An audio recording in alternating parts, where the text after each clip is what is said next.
So welcome, this is Jonas from EduToolkit, and I want to introduce you to a comparison between two commonly used learning management systems.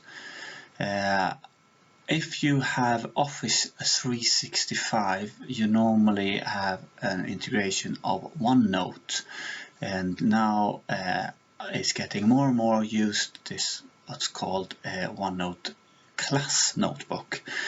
And also, if you have now a Google for Education, or Google Apps for Education, you will probably recognize that they have released Google Classroom. And Google Classroom, we will see, have most of the same functions but require some of the add-ons. So first of all, this is just a general thing saying that Microsoft technologies will help you design creative lessons to help your students create, innovate and succeed, improving educational outcomes and fostering students' achievements. This is just some of the documents we're talking about, the whole aim of using educational learning management systems. And if you look at Google, they have a bit of a different slant, because they're talking about that Google Classroom helps teachers create, design and collect student classwork and homework paperlessly. With Google Classroom, teachers can seamlessly integrate Google Docs, Google Drive and Gmail to create assignments, provide feedback for in-progress and completed work, and communicate with their students directly and with the whole class announcements, all without a single piece of paper. So you already can hear in this descriptions that Microsoft is more talking about freedom of creating and having almost no limits on using different video, paper or text and sound, while Google Classroom is more a way of like through a system grade your students and get good statistics and help you to have control of where the students are moving forward. Now, one aspect of OneNote, I'm going to start with the OneNote functions, and then we're going to compare them with Google Classroom. So OneNote Class Notebook, it's hard to say, it creates something that you can share assignments, collect homework, exam quizzes and more. OneNote can also let teachers quickly set up a personal workspace for every student. So this is what you call a personal learning environment or portfolio. And then we can also have a content library for handouts and also a collaboration space for lessons and creative activities within the same notebook.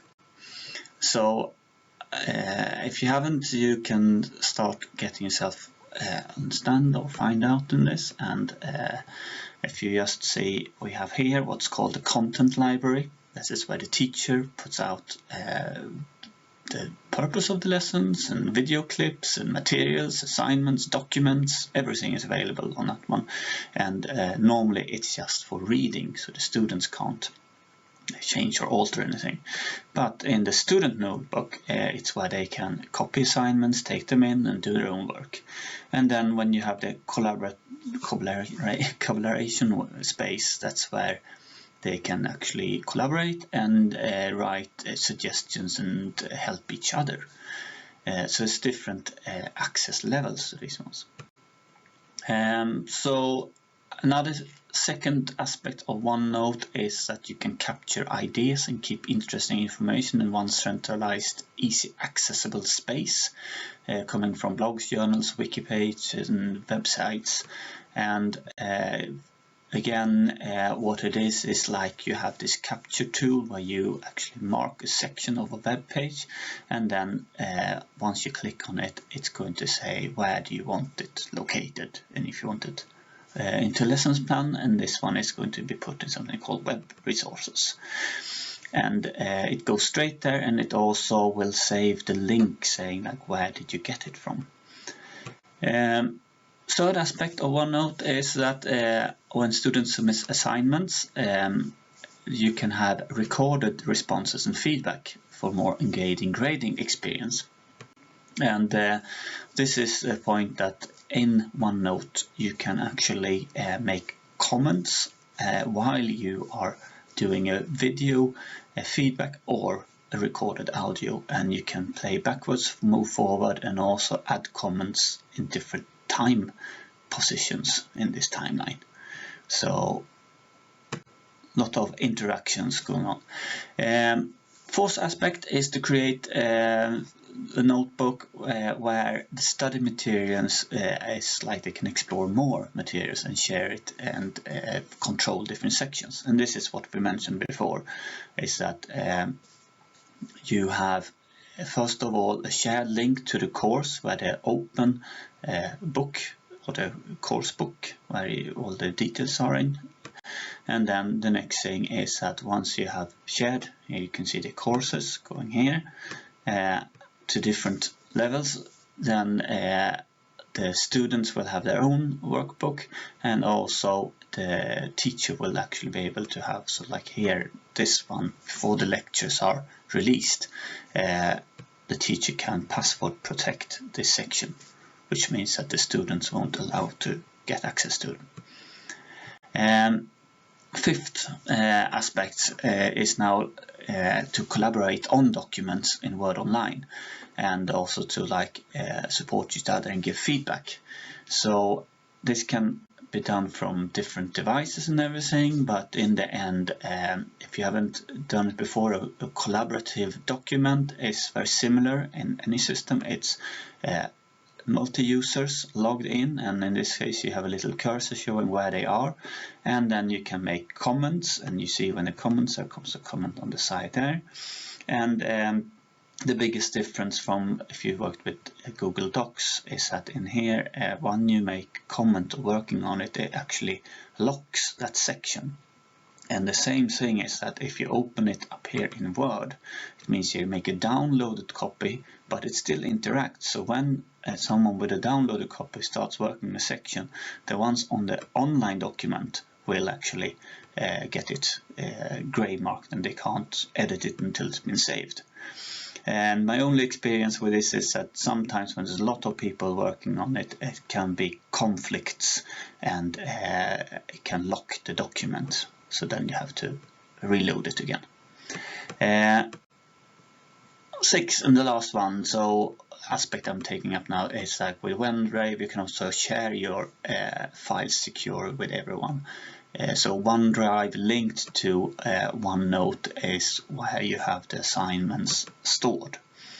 And now we are going to move over to looking at Google Classroom, and here is one of the aspects of OneNote is that you will have a lot of documents here, and they will be linked to your books. But once you go outside the book, the system is folded into different folders, or put into different folders, and quite hard to manage to see which is linked to what student.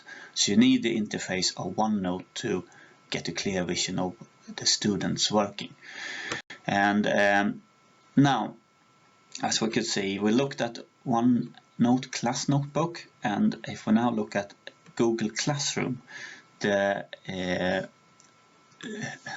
use something called a stream of assignments or posts, or that's like the course site that is integrated with Google Docs and Google Drive. And you can again do handouts, you can link to quizzes, you can do web pages and collaboration spaces like a shared documents. And this could look like this, where you have the stream, and then as a teacher you will have students, where you will have a list who did what, and then about will just be about general about the course. But basically you can see here, attach document, attach anything from Google Drive, have a YouTube clip or a link out to the web. And once you do this one, you will write the documents, and it will fold each other like a timeline going down this here. So also with due date, so that you know, or the students and you will know when they're due. To get students access to this, the easiest way is to give them the class code, and they will log in themselves, and then you can stop registration. So the next one was to prepare and capture ideas, and now we have the first thing with Google Classroom, that it's more like a system, so you need the apps to do this. And from TechSmith we have something called Snagit for Google Chrome, and Snagit for Google Chrome will actually do similar to what OneNote is doing, is that you can basically either select a region you want to copy and you will attach that to an assignment, and you can also make a screencast of something, like when you want to model or demonstrate something on the screen. But what you lose from that is that you don't have any links back to the original source, and it could be a bit hard to handle when you need to go back to materials. The next one was when students submit assignments, and this is where I would say OneNote more like an e-portfolio, but what you have in Google Classroom is that you can again put an add-on called Doctopus, and the Doctopus will actually organize all these documents and things, and it's quite an advanced system who give you a very good overview and statistics of students' achievements. So this can look like this, and now we have different versions coming out. There's one newer coming out, but you still get the idea, is that here is now the add-on here added, and it is called Doctopus, and in Doctopus you can then take ingest Google Classroom assignment, and when you choose the assignment it comes a list of all students that are involved in it, and when they hand in, it's going to come up and it's going to be a new column sense about your grading, so you can get statistics and everything straight into a spreadsheet. So this comes also to the fourth aspect when we're talking about the study materials and how to get access to things, and that's where we're talking about something called GoBrick. So GoBrick Chrome extension is integrated with Doctopus, and the main thing is for formative assessment when you get a rubric for grading the assignments. And this is where comes the magic here, because the Google document will actually get the rubric pasted in the bottom of the document, and even sound recordings if you added sound comments. So when you attach a GoBrick, you again select a rubric, and the rubric has to be in a spreadsheet form and a specific format for it. And the format is that you first start with your skills or abilities that you should achieve, and then on the next section is like the levels you get to it, and you see you can change the names of the levels, and you can add more than 4, as many levels as you want, and in the end you have overall comments. Now again, the different levels or versions are out, and the newest one, when you go into grading, you click up on here upstairs, you will find a little icon for the GoBrick, and the GoBrick will open up this top thing, and the same rubric you had before but in a different direction. Here's the skills now, and each skills are evaluated, and then with a text comment or even a voice message. And once that is done, it actually pastes this in the bottom. You can see how it marks. Score 2, it means it marks the number 2. Score 1, it marks this one. If you have 1.5, it's going to mark both 1 and 2 to indicate that you're in between these ones. And then the audio comments come down here. Now the next thing is you can actually reassess an assignment with GoBrick, and it will come up a new rubric and a new sound comment, so that student can see. The last aspects, which is about collaborating in documents and share files and things, are quite similar, because as you know, in Google Docs you also have shared documents and you can edit at the same time. When you share it over instead of OneDrive, you have your Google Drive. You can again share it with different participants, so it's very similar. Just to find out some of the different labels here is like you have the assignment title, you have like a second information, then you have descriptions on it, and then you have different, you assign different documents or quizzes or different video clips. And when you have done that one for the student, you can see how they have assignment details, and then they have my assessment. And in the assessment, that is where they will now create and hand in their work. And the positive thing here is that it automatically goes into the right folders for the teachers thanks to Doctopus. And now we are at the end. So if you want to find out more about where I got all these sources from, it was mostly from Microsoft Educator Network about OneNote Class Notebook, and then about Google Classroom combined with Doctopus and Gobrick, it was Jennifer Magera who did a presentation on YouTube. So that's everything from me. Thank you for watching.